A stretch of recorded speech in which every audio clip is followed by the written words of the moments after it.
ഭക്തന്മാരുടെയും പാദങ്ങളിൽ വിനീതമായ പ്രണാമം. കേൾക്കാലോ അല്ലേ? ശബ്ദം കേൾക്കാൻ പറ്റുന്നില്ലേ? വീണ്ടും ഒരു സത്സംഗത്തിന് ഈ ക്ഷേത്രസന്നിധിയിൽ എത്തിച്ചേരാൻ കഴിഞ്ഞതാണ് പരമഭാഗ്യം. എങ്ങനെയാ ഭക്തി ഉണ്ടാവുക? സത്സംഗത്തിലൂടെയാണ് ഭക്തി ഉണ്ടാവുക. എന്താണ് സത്സംഗം? സത്യമായ, എപ്പോഴും ഇവിടെ ഉള്ള ആ പരമാർത്ഥ വസ്തുവിനെ കുറിച്ച് ഒന്നിച്ചിരുന്ന് ആലോചിക്കുക, ചർച്ച ചെയ്യുക, സംവാദം നടത്തുക. അതാണ് സത്സംഗം. സാധുക്കളായിട്ടുള്ള സംഘമാണ് സത്സംഗം. സജ്ജനങ്ങളായിട്ടുള്ള സംസർഗമാണ് സത്സംഗം. സത്സംഗത്വേ നിസ്സംഗത്വം, നിസ്സംഗത്വേ നിർമോഹത്വം, നിർമോഹത്വേ നിശ്ചലതത്വം, നിശ്ചലതത്വേ ജീവൻ മുക്തി. നിശ്ചലതത്വമാണ് അപ്പൊ ലക്ഷ്യപ്രാപ്തി. അപ്പോൾ ചലിച്ചുകൊണ്ടിരിക്കുന്ന നിരവധി ഈ പ്രപഞ്ച യാഥാർത്ഥ്യങ്ങളുടെ പിന്നിൽ ചലിക്കാതെ നിൽക്കുന്ന അചലപരോഹം, ആനന്ദോഹം, ആനന്ദോഹം, അചലപരോഹം, അചലപരോഹം. ആ അചലമാകുന്ന, ചലിക്കാത്ത, പരമമായ, എപ്പോഴും ആദി മധ്യ അന്തം ഇല്ലാത്ത അനാദിയാകുന്ന പരമമാകുന്ന സത്യത്തെ സാക്ഷാത്കരിക്കുക. ഇത് ലഭിച്ചു കഴിഞ്ഞാലോ ആനന്ദത്തിന്റെ ഉറവിടം കണ്ടെത്താൻ സാധിക്കും. നമുക്കിപ്പോ എല്ലാവർക്കും ലൗകിക മനുഷ്യക്കറിയാം. ഇപ്പോൾ അവിടെ പൂമൂടല് കണ്ടു, എന്തൊരു ഭംഗി അകത്ത് കാണാൻ അല്ലേ? പ്രത്യേകിച്ച് പറയണോ? വർണ്ണിക്കാൻ പുറപ്പെടുമ്പോ തന്നെ കഴിഞ്ഞു. ഇന്ന് ചുമന്നപ്പെട്ട സാരിയൊക്കെ കൊടുത്തേക്കണേ, അതിസുന്ദരിയായിട്ടായിരിക്കുന്നത്, സർവാഭരണ വിഭൂഷിതയായിട്ടായിരിക്കണേ. ആ പൂമൂടൽ സമയത്തുണ്ടാകുന്ന ഒരു വൈബ്രേഷൻ, ഒരു ആനന്ദം, നമുക്കത് അവർണ്ണനീയമാണ് അല്ലെ? നമ്മളത് അനുഭവിച്ചു. പക്ഷെ ആ ഇന്ദ്രിയങ്ങൾക്ക് ആ വിഷയവുമായിട്ടുള്ള കോൺടാക്ട് വരുന്ന സമയത്ത് നമുക്ക് ആനന്ദം അനുഭവപ്പെട്ടു. അത് കഴിഞ്ഞാൽ കഴിഞ്ഞു. ഇത് വിഷയാനന്ദമായാലും, ക്ഷേത്രത്തിൽ വന്ന് ഭഗവതിയെ ദർശിക്കുന്ന സമയത്തായാലും, നല്ലൊരു പാട്ട് കേൾക്കുന്ന സമയത്തായാലും, നമ്മുടെ ജ്ഞാനേന്ദ്രിയങ്ങൾക്ക് വിഷയങ്ങളുമായിട്ട് കോൺടാക്ട് ഉള്ള സമയത്ത് നമുക്ക് എല്ലാവർക്കും ആനന്ദം അനുഭവപ്പെടുന്നുണ്ട്. അത് കഴിഞ്ഞാലോ കഴിഞ്ഞു, ആനന്ദം തീർന്നു. ഇപ്പോഴാണ് ഒരു സുഖമായത് കേട്ടോ. റെസ്പോൺസ് ഇപ്പോഴാണ് വന്നത് സംസാരിക്കുന്നത്. ഇത്ര നേരം എനിക്കൊരു ഫീഡ്ബാക്ക് കിട്ടുന്നുണ്ടായിരുന്നു. അപ്പൊ പറയണത് ഇങ്ങോട്ട് ഉറക്കെ പറയണം, കേൾക്കുന്നുണ്ടോ എന്ന് സംശയം പോലെ. Thank you. അപ്പോ എന്നോട് പറഞ്ഞു നാരായണീയ സപ്താഹത്തെ കുറിച്ചൊന്ന് പറയണം. കഴിഞ്ഞ ഡിസംബറിലാണ്, അതിനൊരു ആമുഖമൊക്കെ വേണം. കഴിഞ്ഞ ഡിസംബറിലാണ് ഒരു മഹാത്മാവ്, എപ്പോഴും നാമം ജപിച്ചുകൊണ്ടിരിക്കുന്ന ഒരു മഹാത്മാവിന്റെ ഒരു ഫോൺ എന്റെ ഫോണിലേക്ക് വന്നു. എന്നോട് പറഞ്ഞു മേഴത്തൂരിൽ നിന്നാണ് വിളിക്കുന്നത്. എനിക്കറിയാം അദ്ദേഹത്തെ, വളരെ വർഷങ്ങൾക്ക് മുമ്പ് 2019 പോലെ അദ്ദേഹത്തെ എനിക്കറിയാം. വളരെ ഡൗൺ ടു എർത്ത് ആണ്. എപ്പോഴും ചുണ്ടിലെ നാമാണ് ഹരേ കൃഷ്ണ കൃഷ്ണ കൃഷ്ണ ഹരേ ഹരേ, ഹരേ രാമ രാമ രാമ ഹരേ ഹരേ, ഹരേ കൃഷ്ണ കൃഷ്ണ കൃഷ്ണ ഹരേ ഹരേ, ഹരേ രാമ രാമ രാമ ഹരേ ഹരേ. എപ്പോഴും ആ ഭഗവാന്റെ തിരുനാമം ഇങ്ങനെ ജപിച്ചുകൊണ്ടേയിരിക്കും അദ്ദേഹം. എപ്പോഴും ഭഗവാന്റെ തിരുനാമം ജപിച്ചുകൊണ്ടിരിക്കുന്ന ഈ മഹാത്മാവ് എന്നെ വിളിച്ചിട്ട് പറഞ്ഞു, ഒരു നാരായണീയ സപ്താഹം ഉണ്ട് കുളങ്ങര തൃക്കോവിൽ ശ്രീ ലക്ഷ്മി നരസിംഹസ്വാമി ക്ഷേത്രത്തിൽ ഒരു നാരായണീയ സപ്താഹം ഉണ്ട്, അങ്ങൊന്ന് വരുമോ എന്ന് ചോദിച്ചു. അപ്പൊ ഞാൻ പറഞ്ഞു എനിക്ക് നാരായണീയം ഒന്നും അറിയില്ല, ഭാഗവതം തന്നെ വേണ്ട പോലെ പഠിച്ചിട്ടില്ല, അത് തന്നെ വേണ്ട പോലെ ഗ്രഹിക്കാൻ സാധിച്ചിട്ടില്ല. നാരായണീയമാണെങ്കിലോ മഹാപണ്ഡിതനാകുന്ന പാണിനി വ്യാകരണത്തെ പോലും, പാണിനിയുടെ വ്യാകരണ സൂത്രത്തെ പോലും ചോദ്യം ചെയ്ത മേൽപ്പത്തൂർ ഭട്ടപാദ മഹർഷിയുടെ കൃതിയാണ്. അദ്ദേഹത്തിന്റെ സ്വാനുഭവമാണ് നാരായണീയം. അദ്ദേഹം ഗുരുവായൂർ അമ്പലത്തിന്റെ വിളക്കുമാടത്തിൽ ഇരുന്നു കൊണ്ട് ഭഗവാനെ ഭജിച്ച് സേവിച്ച് തന്റെ ശാരീരികമായ അസുഖങ്ങളും മാനസികമായ മുക്തിയും, രണ്ടിനും, ശരീരവും മനസ്സിന്റെയും രണ്ടിന്റെയും ആ സുഖം ലഭിക്കാൻ വേണ്ടിയിട്ട്, വാതരോഗത്തിൽ നിന്നാണെന്നൊക്കെ നമ്മൾ പറയുമെങ്കിലും ശരീരത്തിന്റെ വാതരോഗ ശമനത്തോടൊപ്പം തന്നെ ആത്യന്തികമായ ക്ഷേമം അല്ലെങ്കിൽ പരമമാകുന്ന മനഃശാന്തി നേടാൻ വേണ്ടി, മോക്ഷപ്രാപ്തിക്ക് വേണ്ടി ഗുരുവായൂരപ്പനെ ഭജിച്ച് കീർത്തിച്ച് സ്വന്തം, അത് നമുക്കങ്ങനെയാണല്ലോ, അവനവന്റെ ഉള്ളിൽ തട്ടിയുള്ള അനുഭവം വരുമ്പോഴാണ് ശരിയായ ഭക്തി ഉണ്ടാവുക. ഒന്ന് നേരാവണ്ണം നടക്കാൻ പറ്റാണ്ട് വരിക, വാദത്തിന്റെ വേദന, അസഹ്യമാകുന്ന ശരീരവേദന വരുമ്പോ ക്ഷേത്രത്തിൽ വന്നിരുന്ന് ഭരിക്കാൻ നമുക്ക് തോന്നുമോ? സ്വയം ആലോചിച്ചാൽ മതി. രോഗം കൊണ്ട് ശരീരം വലയ, കടുത്ത തലവേദന, കടുത്ത വയറുവേദന, ഒരടി നടക്കാൻ പറ്റുന്നില്ല. ആ സമയത്ത് ആശുപത്രിയിലൊന്നും പോകാതെ മരുന്നുകളെല്ലാം ഉപേക്ഷിച്ചുകൊണ്ട് തൃണവൽഗണിച്ചുകൊണ്ട് ഇതാ ഞാൻ ഈ ഭുവനേശ്വരി ദേവിയുടെ നടക്കൽ വന്നൊരു 101 ദിവസം വന്ന് എന്തായാലും ശരി ഒരു ദിവസം ഈ ശരീരം വെടിയുക തന്നെ വേണ്ടി വരും.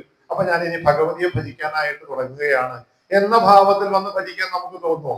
ഇവിടെ ഈ മഹാനുഭാവനെ ആ ഗുരുവായൂരപ്പന്റെ നടക്കൽ വന്നിരുന്ന് ഭഗവത് ഭജനം ചെയ്ത് സായുജ്യം അല്ലെ സായുജ്യമുക്തി നേടാനുള്ള പരമഭാഗ്യം ലഭിച്ച നാരായണീയ കൃതിയാണ്.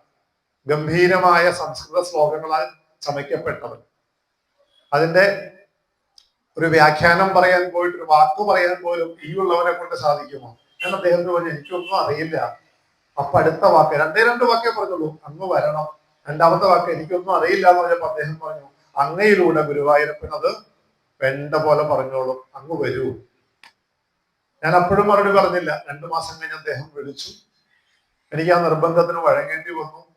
പിന്നെ എനിക്കൊരു ധൈര്യം ഉണ്ടായിരുന്നു, തെറ്റുപറ്റിയാലും ഒന്നും ഭയപ്പെടണ്ട. കാരണം എന്താ, എന്നും ഭാഗവതം വായിക്കുന്ന, എന്നും നാരായണീയം വായിക്കുന്ന, നാമത്തിന്റെ സുഹൃതം ജനിച്ച യജ്ഞഭൂമിയിലേക്കാണ് വിളിച്ചിരിക്കുന്നത്. ഒരു ഗ്രാമത്തിലേക്ക് പോവുക എന്ന് തന്നെ. അതിനു വേണ്ടിയിട്ട് എന്നും ഒരു നാരായണീയം വായിക്കാനും പഠിക്കാനും ഒക്കെ തുടങ്ങി. വായിച്ചും പഠിച്ചും തുടങ്ങിയപ്പോൾ ഒരു കാര്യം മനസ്സിലായി. എന്താ മനസ്സിലായത്?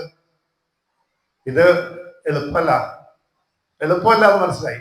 ഉടനെ തന്നെ കൈതപ്പുറം വാസുമാഷ എന്ന് പറയുന്ന ഗുരുനാഥനെ കണ്ടെത്തി ഒരു 10-65-70 ദിവസം തുടർച്ചയായിട്ട് അദ്ദേഹത്തിന്റെ അടുക്ക പോയി 2-2.5 മണിക്കൂർ അദ്ദേഹത്തിന്റെ ഒപ്പം ഇരുന്ന്, അദ്ദേഹത്തിന്റെ വാക്കിൽ പറഞ്ഞാൽ സിനർജി എന്ന് പറയും, സമന്വയ ശക്തി, പരസ്പരാനുകഥനത്തിലൂടെ നാരായണീയം സാന്ദ്രാനന്ദാവബോധാത്മകം അനുപമിതം കാലദേശാമതിഭ്യാം നിർമുക്തം നിത്യമുക്തം നിഗമശതസഹസ്രേണ നിർഭാസ്യമാനം അസ്പഷ്ടം ദൃഷ്ടമാത്രേ പുനരൊരു പുരുഷാർത്ഥാത്മകം ബ്രഹ്മതത്വം തത്താവദ്ഭാതി സാക്ഷാത് ഗുരുഭവനപുരേ ഹന്തഭാഗ്യം ജനാനാം.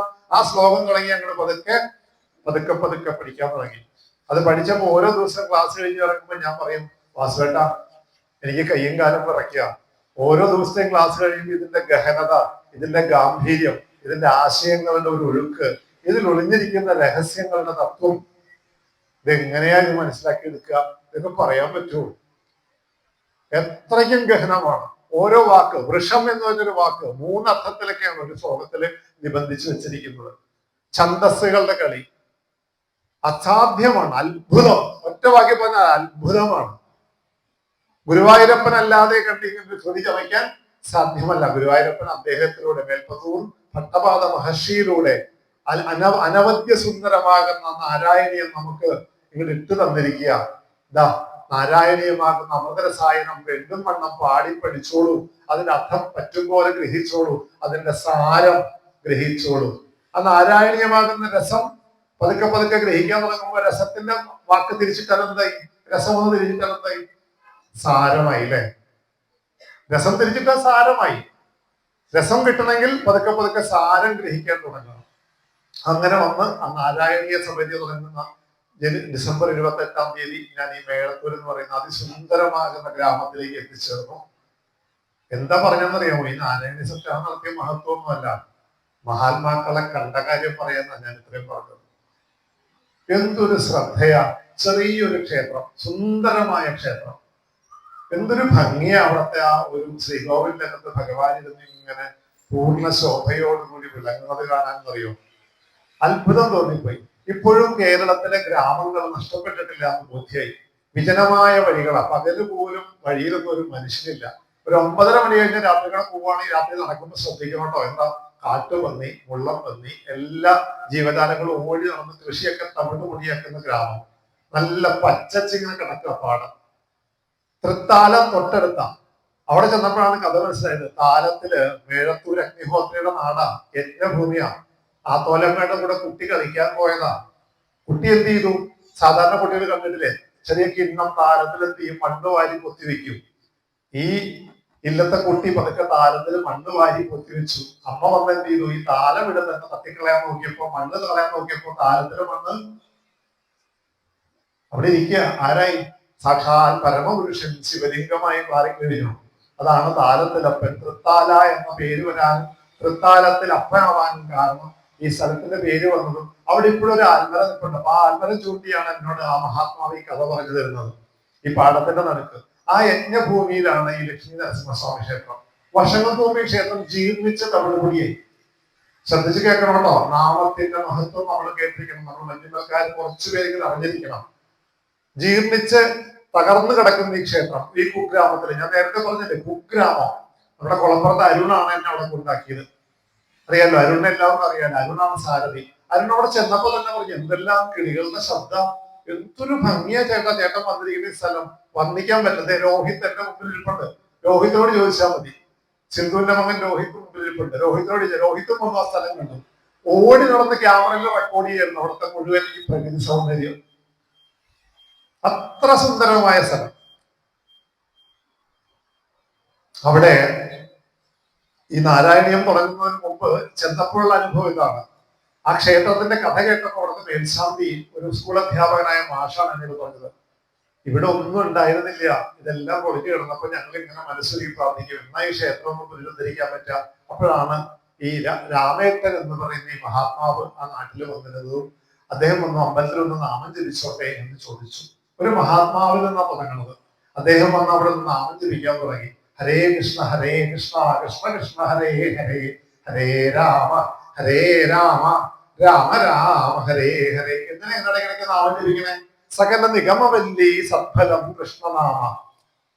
അവിടെ വഴിയിൽ ആൾക്കാർ കാണുമ്പോ എങ്ങനെയാന്ന് അറിയുമ്പോ അത്ഭുതം തോന്നി. നമ്മളെങ്ങനെ കണ്ടു, ഹായ് ഗുഡ് മോർണിംഗ് എന്നൊക്കെ പറയുമ്പോ എങ്ങനെയാ? ഇതങ്ങനെയല്ല. നെഞ്ചത്തെ തൊട്ട് 23 ക്രോമസോം അച്ഛന്റെ ശരീരത്തിൽ നിന്നും 23 ക്രോമസോം അമ്മയുടെ ശരീരത്തിൽ നിന്നും നമ്മുടെ അമ്മയുടെ ഗർഭപാത്രത്തിൽ കൂടിച്ചേർന്ന ഒരു ബീജത്തിൽ നിന്നും തുടങ്ങി ഇന്ന് നമ്മൾ കാണുന്ന ഈ ബീയിങ് ആയിട്ട്, ഈ ശരീരമായിട്ട് നമ്മൾ ഇവിടെ ഒന്ന് അഭിമാനിച്ചിരിക്കുന്നില്ലേ? ഇരിക്കുന്നില്ലേ? ഈ ശരീരത്തിന്റെ തുടക്കമാകുന്ന ആധ്യാത്മിക ഹൃദയത്തിൽ തൊട്ടുകൊണ്ട് ഹരേ കൃഷ്ണ, അങ്ങനെ അഭിസംബോധന. വഴിയിലും കണ്ട് ഹരേ കൃഷ്ണ ഹരേ കൃഷ്ണ. ഇപ്പോ എനിക്കും ഓഫീസിൽ പോയിട്ട് ഞാൻ ഗുഡ് മോർണിംഗ് പറയാൻ വിട്ടുപോയിട്ട് ഹരേ കൃഷ്ണ എന്ന് പറയാൻ തുടങ്ങി. എന്താ കാരണം?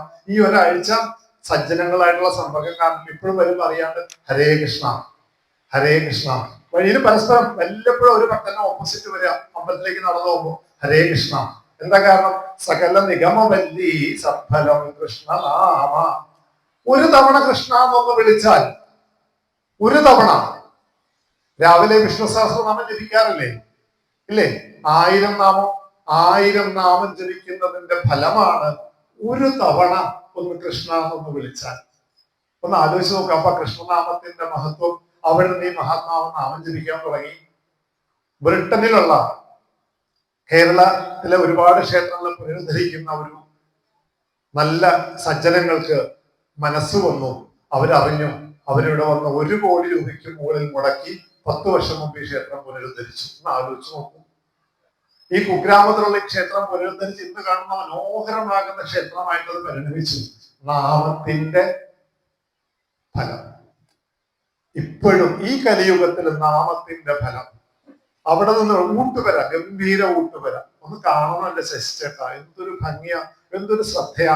രാവിലെ അമ്പലത്തിൽ തൊഴുത് 6 മണിയാകുമ്പോൾ നമ്മൾ പ്രദക്ഷിണം വളരെ പതുക്കെ സാവകാശം പ്രദക്ഷിണം വെച്ച് അവിടെ വരുമ്പോഴത്തേക്ക് ഒരു പാത്രത്തിൽ നല്ല ശ്രദ്ധയോടുകൂടി തീർത്ഥജലം, ഒരു പാത്രത്തിലെ അവലും മലരും പഴവും, അത് നല്ല ദ്രവ്യശുദ്ധിയോടുകൂടി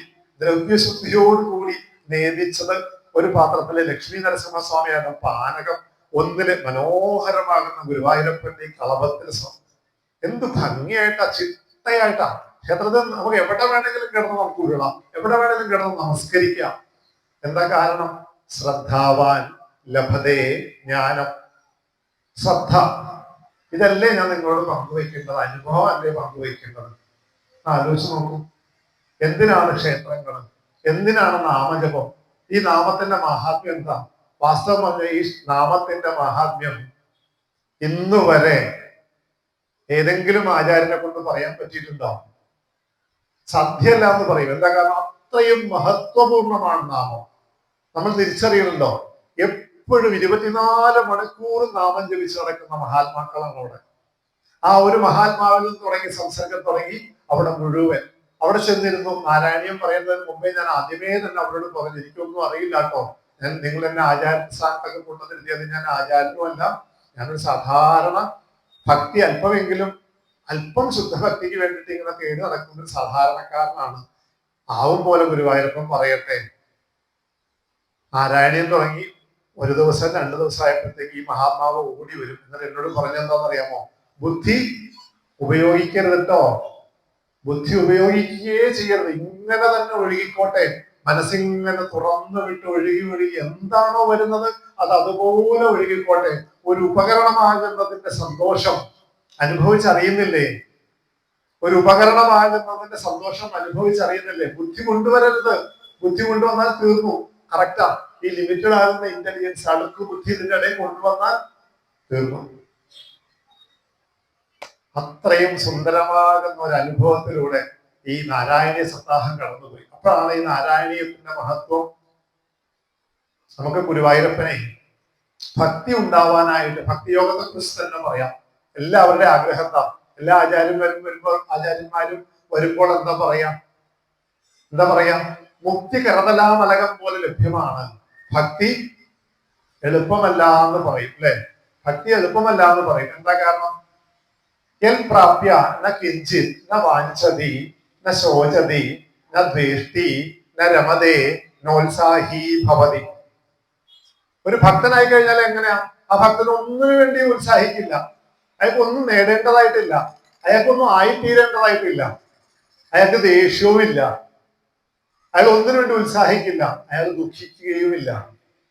ഇതാണ് ഈ പറഞ്ഞതിന്റെ താല്പര്യം. അയാൾ ദുഃഖിക്കുന്നില്ല, അയാൾ ദേഷ്യപ്പെടുന്നില്ല, അയാൾ ഒന്നിനു വേണ്ടി ഉത്സാഹിക്കുന്നില്ല, അയാൾ ഒന്നും ആയി തീരാൻ ശ്രമിക്കുന്നില്ല. പിന്നെയോ അയാൾ നിഷ്കിഞ്ചനായി, നേരത്തെ പറഞ്ഞ ആചാര്യൻ നിഷ്കിഞ്ചനായി മാറും.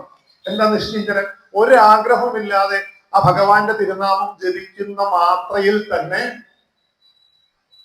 വേണ്ടത്ര ആനന്ദം അനുഭവിക്കാവുന്ന ഒരു അവസ്ഥ വരികയാണെങ്കിൽ ഒന്ന് ആലോചിച്ച് നോക്കിയേ. ഗുരുവായൂരപ്പന്റെ തിരുനാമം ഹരേ കൃഷ്ണ എന്ന് ജപിച്ചാൽ തന്നെ വേണ്ടതിലധികം ആനന്ദം എനിക്ക് അനുഭവിക്കാൻ സാധിക്കുമെങ്കിൽ പിന്നെ എനിക്ക് വേറെ എന്തെങ്കിലും ആവശ്യമുണ്ടോ? അതുകൊണ്ടാണ് ഭാഗവതത്തിലെ നിരവധി സന്ദർഭങ്ങളിൽ നമുക്ക് കാണാൻ സാധിക്കും. എന്താ കാണാൻ സാധിക്കുക? ഭക്തന്റെ പുറകെ നടക്കുക ഗുരുവായൂരപ്പൻ. അംബരീഷന്റെ പുറകെ, വൃത്രാസുരന്റെ പുറകെ, ധ്രുവന്റെ പുറകെ, പ്രഹ്ലാദന്റെ പുറകെ, ഇങ്ങനെ ഓരോ ഭക്തന്മാരുടെയും പുറകെ ഗുരുവായൂരപ്പൻ ഇങ്ങനെ നടക്കുക. എന്തു വരാ വേണ്ടതെന്ന് ചോദിച്ചിട്ട്, അഹം ഭക്തപരാധീന, ഞാൻ ഭക്തന്മാര് എന്റെ ഹൃദയത്തിൽ ഇങ്ങനെ ദാമം കൊണ്ട് ശരിക്കും ബന്ധിച്ചു വെച്ചിരിക്കുക ഈ ദാമോദരനെ. ഞാൻ ഇങ്ങനെ പുറകെ നടക്കുക.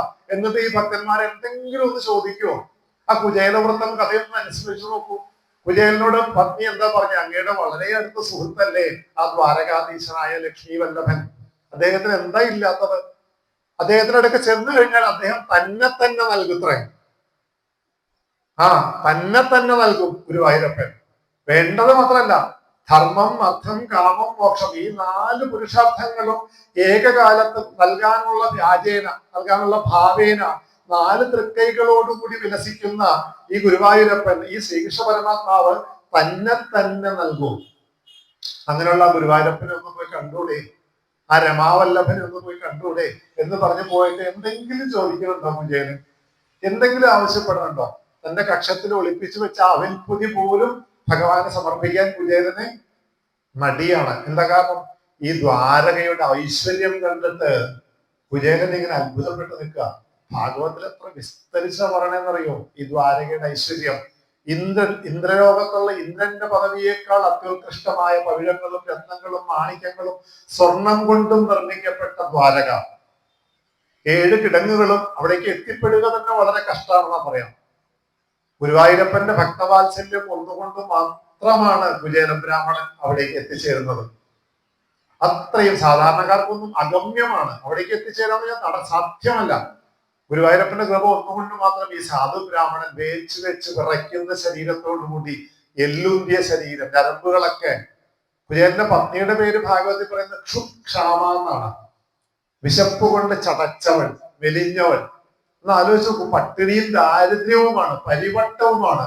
എന്നിട്ട് ഒരു പരിഭവവും പരിവേദനവും സങ്കടവും, ഞാൻ എപ്പോഴും ഭഗവാന്റെ തിരുനാമം ജപിച്ചിട്ടും എന്റെ അവസ്ഥ ഇങ്ങനെ ആയി പോയല്ലോ എന്നൊരു ഭാവം, ഒരു മനസ്സ് കുചേലന് ഉണ്ടായിട്ടില്ല. ഇതൊക്കെയാണ് കാണിച്ചു തരിക ഭാഗവതത്തിന്റെ ഓരോ കഥകളിലൂടെയും. ഇങ്ങനെ ഭക്തി എന്താണെന്ന് നമ്മളിങ്ങനെ തെളിയിച്ച് പ്രകാശിപ്പിച്ച് തരികയാണ്. എന്നിട്ടാ കുചേലനോട് പോയിട്ട് എന്തെങ്കിലും ചോദിച്ചോ? ഒന്നും ചോദിച്ചില്ല. എന്താ കാരണം? ഭഗവാന് ആ രുക്മിണി ദേവിയുടെ ഗൃഹത്തിന്റെ മന്ദിരത്തിന്റെ മുമ്പിൽ ചെന്ന് നിൽക്കുമ്പോ തന്നെ അദ്ദേഹം ബ്രഹ്മാനന്ദം അനുഭവിച്ചു എന്നാണ്. ആരെ? ഈ സുധാമാവ് ആ ഗൃഹത്തിന്റെ മുമ്പിലെത്തിയപ്പോ തന്നെ അദ്ദേഹം ബ്രഹ്മാനന്ദം അനുഭവിക്കാൻ തുടങ്ങിയെന്നാണ്.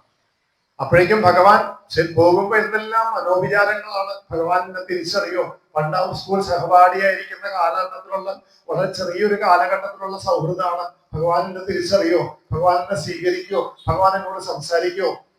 ഭഗവാൻ അവിടെ നിന്ന് എങ്ങനെ കൊടുങ്കാറ്റ് പോലെ അവിടെ നിന്ന് ഇറങ്ങി ഓടുന്നത്. ഗുരുവായൂരപ്പൻ ഇറങ്ങി ഓടി വന്ന് അങ്ങ് ആലിംഗനം ചെയ്യുക അദ്ദേഹത്തെ. എന്നിട്ട് ഭഗവാൻ എന്തെല്ലാം വിവശത. ഭക്തനാണോ ഭക്തിയുടെ വിവശത, അതോ ഭഗവാനാണോ വിവശത? ഭാഗവതം എടുത്ത് പഠിച്ചു നോക്കണം. നാരായണീയത്തിലൂടെ ഒന്ന് യാത്ര ചെയ്ത് നോക്കണം. ആർക്കാണ് ആനന്ദ വിവശത? ഇതാണ് ഭക്തി ആവേശിക്കുകയാണെന്ന് പറയും. എന്റെ ഗുരുനാഥൻ പറയും, ഭക്തിയോഗം സംഭവിച്ചു കഴിഞ്ഞാൽ ഭക്തി ആവേശിക്കും നമ്മളിലേക്ക്. ഭക്തി ആവേശിച്ചു കഴിഞ്ഞാലോ പിന്നെ നമുക്ക് എല്ലാം പരിസരം മറന്ന് നമ്മൾ പോകും. ഇതേപോലെ ഭഗവാനും ആ വിവശത അനുഭവിച്ചുകൊണ്ട് എന്തെല്ലാമാണ് ചെയ്തു കാണിക്കുന്നത്. ആ ജലബ്രാഹ്മണനെ കൊണ്ടുവന്നിരുത്തി ആ സപ്രപഞ്ചത്തിൽ, രുക്മിണി ദേവിയുടെ സപ്രപഞ്ചത്തിലിരുത്തി ഭഗവാൻ ആ പാദമൊക്കെ ക്ഷാളനം ചെയ്തിട്ട് ആ പാദതീർത്ഥം ഏത് സർവ്വലോകങ്ങളെയും ശുദ്ധീകരിക്കുന്ന, സർവപ്രപഞ്ചത്തെയും ശുദ്ധീകരിക്കുന്ന ഏതൊരു തിരുനാമത്തിന്റെ ഉടമസ്ഥൻ, ഈ പ്രപഞ്ചത്തിന്റെ ഉടമസ്ഥൻ, പ്രപഞ്ചത്തിന്റെ കരണവും കാരണവും കർത്താവുമാകുന്ന ഗുരുവായൂരപ്പൻ ആ പാദതീർത്ഥം സ്വന്തം ശിരസിൽ ധരിച്ച് കാണിക്കുക നമ്മളെ. എന്നിട്ടോ അവിടെയുള്ള തന്റെ സമർത്ഥിമാരുടെ എല്ലാവരുടെയും ശിരസിലേക്ക് ഈ പാദതീർത്ഥം, ഭക്തന്റെ പാദം കഴുകിയ തീർത്ഥം തളിക്കുക. എത്ര വിനയം, എന്തൊരു ഹ്യൂമിലിറ്റി കാണിച്ചു തരിക. എന്താണ് ഭക്തി എന്ന്.